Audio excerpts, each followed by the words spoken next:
आज है 29 अगस्त 2025 दिन शुक्रवार। Welcome back to Clean News UP. चलिए देखते हैं उत्तर प्रदेश की 25 फटाफट बड़ी खबरों को। कारोबारियों को बड़ी राहत, योगी सरकार ला रही सुगम्य व्यापार विधेयक। उत्तर प्रदेश की योगी सरकार कारोबारियों को बड़ी राहत देने जा रही है। सरकार जल्द ही सुगम्य व्यापार विधेयक लाने की तैयारी में है। इस नए कानून के तहत उद्योग और व्यापार से जुड़े 13 राज्य अधिनियमों में लगभग 99% आपराधिक प्रावधान खत्म कर दिए जाएंगे। मुख्यमंत्री योगी आदित्यनाथ ने उच्च स्तरीय बैठक में कहा कि कारोबार सुगमता को और सशक्त बनाने का ये सही समय है। सरकार का उद्देश्य उद्योग जगत को बेवजह की कानूनी जटिलताओं से मुक्त करना है। यूपी में ट्रंप विरोधी प्रदर्शन तेज, वाराणसी में व्यापारियों ने पोस्टर जलाए। अमेरिकी राष्ट्रपति डोनाल्ड ट्रंप के टैरिफ फैसले के खिलाफ उत्तर प्रदेश में विरोध प्रदर्शन तेज हो गया है। कानपुर के बाद अब वाराणसी में भी व्यापारियों ने ट्रंप के खिलाफ आवाज बुलंद की। वाराणसी व्यापार मंडल के नेतृत्व में लहुरा बीच चौराहे पर पोस्टर जलाए गए। व्यापार मंडल अध्यक्ष अजीत सिंह बग्गा ने आरोप लगाया कि अमेरिका विश्व व्यापार संगठन के नियमों का उल्लंघन कर रहा है। अनुशासनहीनता पर एक्शन, यूपी में 10 डॉक्टर बर्खास्त। उत्तर प्रदेश सरकार ने स्वास्थ्य सेवाओं में लापरवाही बर्दाश्त न करने का सख्त संदेश दिया। डिप्टी सीएम ब्रजेश पाठक ने अनुशासनहीनता और लगातार गैर हाजिर रहने वाले 10 डॉक्टर्स को बर्खास्त करने के निर्देश दिए। इनमें लखनऊ के 4 डॉक्टर और एक डेटा एंट्री ऑपरेटर भी शामिल हैं। अधिकारियों का कहना है कि मरीजों को बेहतर इलाज उपलब्ध कराने के लिए अनुशासन और जवाबदेही बेहद जरूरी है। लखनऊ रोजगार महाकुंभ, 12,000 युवाओं को मिली नौकरी, 1200 को विदेश में ऑफर। राजधानी लखनऊ में आयोजित 3 दिवसीय रोजगार महाकुंभ का समापन गुरुवार को हुआ। गोमती नगर स्थित इंदिरा गांधी प्रतिष्ठान में हुए इस आयोजन ने हजारों युवाओं के सपनों को नई उड़ान दी। महाकुंभ में 12,000 से अधिक युवाओं को नौकरी की गारंटी मिली, वहीं 1200 से ज्यादा युवाओं को विदेश में काम करने का ऑफर मिला। यूपी में 1 सितंबर से सख्त नियम, हेलमेट नहीं तो पेट्रोल नहीं अभियान शुरू। उत्तर प्रदेश सरकार दोपहिया वाहन चालकों की सुरक्षा सुनिश्चित करने के लिए बड़ा कदम उठाने जा रही है। 1 सितंबर से पूरे प्रदेश में हेलमेट नहीं ईंधन नहीं अभियान लागू होगा। इस अभियान के तहत पेट्रोल पंप कर्मी उन चालकों को पेट्रोल नहीं देंगे जो हेलमेट नहीं पहनेंगे। ये विशेष अभियान 1 महीने तक चलेगा और इसका नेतृत्व जिला मजिस्ट्रेट सड़क सुरक्षा समितियों के समन्वय से करेंगे। हर जिले में बनेगा एम्प्लॉयमेंट जोन, योगी सरकार की बड़ी रोजगार योजना। उत्तर प्रदेश सरकार रोजगार सृजन की दिशा में बड़ा कदम उठाने जा रही है। सीएम योगी आदित्यनाथ ने हर जिले में सरदार वल्लभ भाई पटेल एम्प्लॉयमेंट जोन स्थापित करने की योजना बनाई है। इसके तहत प्रत्येक जिले में कम से कम 100 एकड़ जमीन चिन्हित कर इंडस्ट्रियल पार्क विकसित किए जाएंगे। यहां उद्यमियों को उद्योग लगाने के लिए जमीन आवंटित होगी, जिससे बड़े पैमाने पर निवेश और रोजगार के अवसर पैदा होंगे। चकबंदी में गड़बड़ी के विरोध में किसानों का 100 दिन से धरना। सोनभद्र के घोरावल ब्लॉक के भैंसवार गांव में चकबंदी की कथित अनियमितताओं के खिलाफ किसानों का आंदोलन 100वें दिन भी जारी है। सेमरी, हवा, टोला, बचनार, बिरबावा, देव स्थान पर किसान सुबह से शाम तक धरना दे रहे हैं। आंदोलन का नेतृत्व भारतीय किसान यूनियन लोक शक्ति के जिलाध्यक्ष बिरजू कुशवाहा कर रहे हैं। कांग्रेस नेता इनामुल हक अंसारी और बसपा के पूर्व कोऑर्डिनेटर डॉक्टर ओम प्रकाश मौर्य ने किसानों से मुलाकात कर जल्द जिलाधिकारी से वार्ता कर समाधान निकालने का आश्वासन दिया।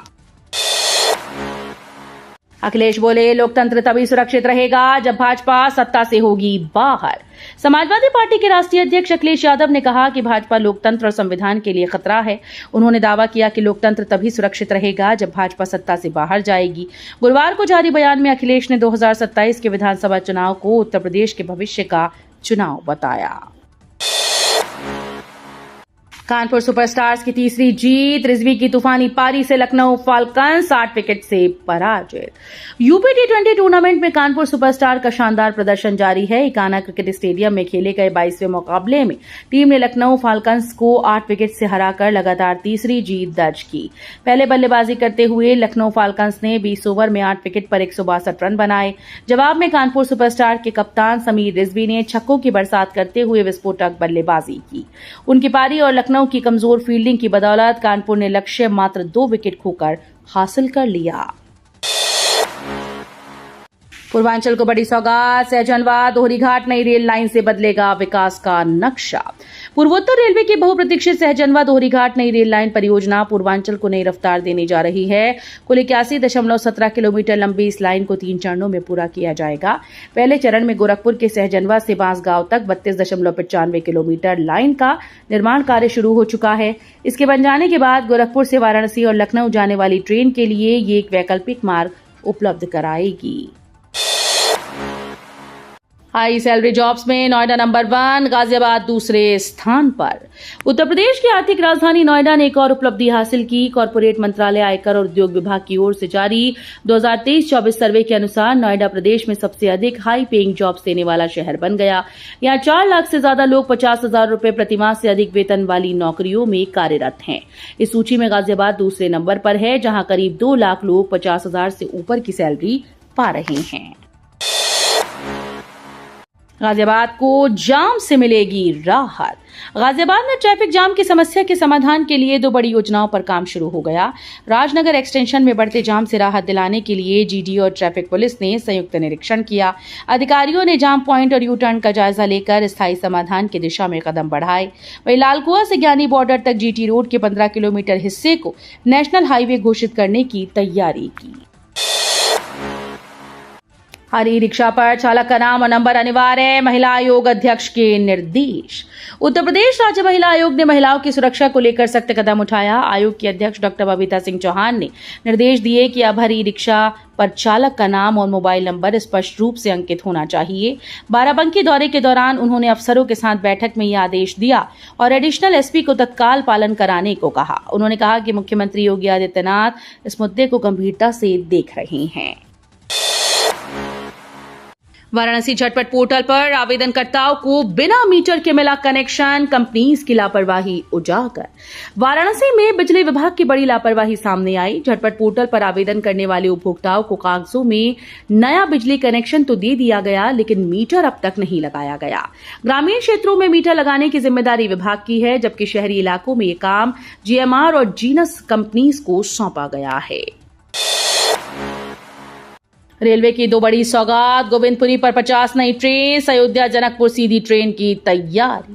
यूपी के यात्रियों के लिए रेलवे ने 2 बड़ी सौगातें दी हैं। कानपुर के गोविंदपुरी रेलवे स्टेशन पर अब 50 और ट्रेन का ठहराव होगा। फिलहाल यहां 100 ट्रेन का संचालन हो रहा है। इससे सेंट्रल स्टेशन का दबाव कम होगा और यात्रियों को सुविधा मिलेगी। हाल ही में प्रधानमंत्री नरेंद्र मोदी ने 18.36 करोड़ रुपए से पुनर्विकसित इस स्टेशन का लोकार्पण किया था।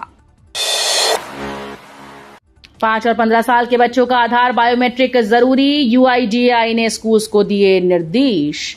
भारतीय विशिष्ट पहचान प्राधिकरण ने अब 5 और 15 साल की आयु के बच्चों के लिए आधार कार्ड में बायोमेट्रिक अपडेट को अनिवार्य कर दिया है। इस प्रक्रिया को समय पर पूरा कराने के लिए यूआईडीएआई ने स्कूली शिक्षा और साक्षरता विभाग के साथ करार किया है। मोदी के बाद पीएम पद के लिए अमित शाह सबसे लोकप्रिय, योगी गडकरी भी लोगों की पसंद। हाल ही में सामने आए एक सर्वे में यह खुलासा हुआ कि प्रधानमंत्री नरेंद्र मोदी के बाद देश की जनता केंद्रीय गृह मंत्री अमित शाह को अगले प्रधानमंत्री के रूप में देखना चाहती है। सर्वे में अमित शाह सबसे आगे रहे, जबकि उत्तर प्रदेश के मुख्यमंत्री योगी आदित्यनाथ और केंद्रीय मंत्री नितिन गडकरी भी लोगों की पसंद बने हैं। वहीं सर्वे के मुताबिक 58% लोगों ने पीएम मोदी के कामकाज को बहुत अच्छा या अच्छा बताया। अब हर सीएचसी पर 24/7 ऑनलाइन निगरानी, लापरवाही पकड़ने की होगी मॉनिटरिंग। उत्तर प्रदेश के सभी 972 सामुदायिक स्वास्थ्य केंद्रों पर अब लखनऊ से 24 घंटे ऑनलाइन निगरानी की जाएगी। स्वास्थ्य विभाग ने मरीजों को बेहतर इलाज और स्टाफ की लापरवाही रोकने के लिए ये व्यवस्था शुरू की। हर सीएचसी में 9 से 12 सीसीटीवी कैमरे लगाए गए हैं, जो ओपीडी, इमरजेंसी, दवा काउंटर जैसे संवेदनशील पॉइंट्स को कवर करेंगे। ये कैमरे स्वास्थ्य महानिदेशालय के होप 2 केंद्र से जोड़े गए हैं, जहां एक डेडिकेटेड टीम लाइव मॉनिटरिंग करेगी। यूपी में त्रिस्तरीय पंचायत चुनाव 2026 में होंगे, परिसीमन प्रक्रिया अंतिम चरण। उत्तर प्रदेश में त्रिस्तरीय पंचायत चुनाव 2026 में आयोजित किए जाएंगे। पंचायती राज निदेशक के अनुसार वर्तमान प्रतिनिधियों का कार्यकाल मई-जुलाई 2026 में समाप्त होगा। चुनाव की तैयारियां शुरू हो चुकी हैं, जिनमें परिसीमन प्रक्रिया प्रमुख है। 47 जनपदों से परिसीमन संबंधी दस्तावेज प्राप्त हो चुके हैं, जबकि 28 जनपदों से अभी दस्तावेज बाकी हैं। ग्राम पंचायतों की संख्या 57,694 निर्धारित की गई है। 18 साल से कम उम्र की लड़कियों पर मोबाइल बैन की वकालत। उत्तर प्रदेश महिला आयोग की सदस्य मीनाक्षी भराला ने बागपत में 18 साल से कम उम्र की लड़कियों के मोबाइल फोन रखने पर पाबंदी लगाने की वकालत की। उन्होंने कहा कि मोबाइल फोन नाबालिग लड़के लड़कियों को गलत रास्ते पर लेकर जा रहा है। उनके अनुसार ऑनलाइन दुरुपयोग के मामलों में वृद्धि हुई, जहां लड़कियों की ऑडियो वीडियो रिकॉर्डिंग लीक होकर उन्हें शर्मिंदगी उठानी पड़ती है, जिसके चलते कुछ लोग आत्महत्या तक कर रहे हैं। भराला ने अभिभावकों से अपील की है कि वे नाबालिग बच्चों को मोबाइल फोन बिल्कुल न दें, ताकि उन्हें साइबर खतरों से बचाया जा सके। संभल में हिंदू आबादी में गिरावट, न्यायिक आयोग ने सौंपी रिपोर्ट सीएम योगी को। उत्तर प्रदेश के संभल में सांप्रदायिक दंगों की जांच के लिए गठित न्यायिक समिति ने मुख्यमंत्री योगी आदित्यनाथ को अपनी रिपोर्ट सौंप दी। मीडिया रिपोर्ट्स के अनुसार 450 पन्नों की इस जांच रिपोर्ट में बताया गया कि 1947 में संभल में हिंदुओं की आबादी करीब 45% थी, जो अब घटकर 15 से 20% रह गई। रिपोर्ट में दंगों और सांप्रदायिक तनाव को इसका प्रमुख कारण बताया गया। हालांकि ये रिपोर्ट अभी तक सार्वजनिक नहीं की गई है। श्रम कानून में बड़ा बदलाव, जेल की जगह जुर्माना, सीएम योगी का ऐलान। उत्तर प्रदेश सरकार श्रम कानूनों में बड़ा बदलाव करने जा रही है। मुख्यमंत्री योगी आदित्यनाथ ने लखनऊ में हुई समीक्षा बैठक में ऐलान किया कि अब श्रम कानून उल्लंघन पर जेल की बजाय जुर्माने को प्राथमिकता दी जाएगी। सीएम योगी ने कहा कि श्रम कानूनों का आधुनिकीकरण किया जा रहा है, ताकि उद्योग सुचारू रूप से चल सके और श्रमिकों के अधिकार सुरक्षित रहें। बनारस में 200 एकड़ में बनेगा विशाल डॉग शेल्टर, 2000 कुत्तों के रहने की व्यवस्था। वाराणसी नगर निगम अब आवारा कुत्तों की समस्या का स्थायी समाधान लाने जा रहा है। सुप्रीम कोर्ट के निर्देशों के बाद निगम ने 200 एकड़ में विशाल डॉग शेल्टर बनाने की योजना बनाई। इस शेल्टर में एक साथ 2000 खूंखार कुत्तों को रखने की कैपेसिटी होगी। रामनगर और फुलवारिया पिसौर में जमीन का चयन किया जा रहा है। राम मंदिर में भक्तों को सौगात, अब राजा राम की आरती में शामिल हो सकेंगे श्रद्धालु। अयोध्या राम मंदिर में भक्तों के लिए बड़ी खुशखबरी है। अब प्रथम तल पर विराजमान राजा राम की आरती में श्रद्धालु भी शामिल हो पाएंगे। श्री राम जन्मभूमि तीर्थ क्षेत्र ट्रस्ट ने इसके लिए वॉक इन सुविधा शुरू की। इसके तहत यात्री सेवा केंद्रों से ही भौतिक उपस्थिति के आधार पर आरती पास जारी किए जा रहे हैं। इससे भक्त सीधे मंदिर पहुंचकर आरती का दिव्य अनुभव ले पाएंगे। ट्रस्ट का कहना है कि आरती में सीमित संख्या में ही श्रद्धालुओं को प्रवेश मिलेगा। गडकरी बोले, ईवी चार्जिंग सिस्टम भी हो स्मार्टफोन चार्जर जैसा एक सामान। केंद्रीय सड़क परिवहन और राजमार्ग मंत्री नितिन गडकरी ने वाहन कंपनी से ईवी चार्जिंग सिस्टम के मानकीकरण पर जोर दिया। उन्होंने कहा कि जैसे मोबाइल फोन चार्जर आज एक समान डिजाइन में उपलब्ध है, वैसे ही इलेक्ट्रिक वाहनों के लिए भी चार्जिंग इंफ्रास्ट्रक्चर के एक रूप बनाना जरूरी है। गडकरी का कहना है कि अलग अलग चार्जिंग सिस्टम उपभोक्ता और कंपनीज दोनों के लिए मुश्किलें पैदा करते हैं। तो ये थी आज की 25 फटाफट बड़ी खबरें। अगर आपको न्यूज पसंद आई हो तो वीडियो को लाइक और शेयर जरूर करें। धन्यवाद।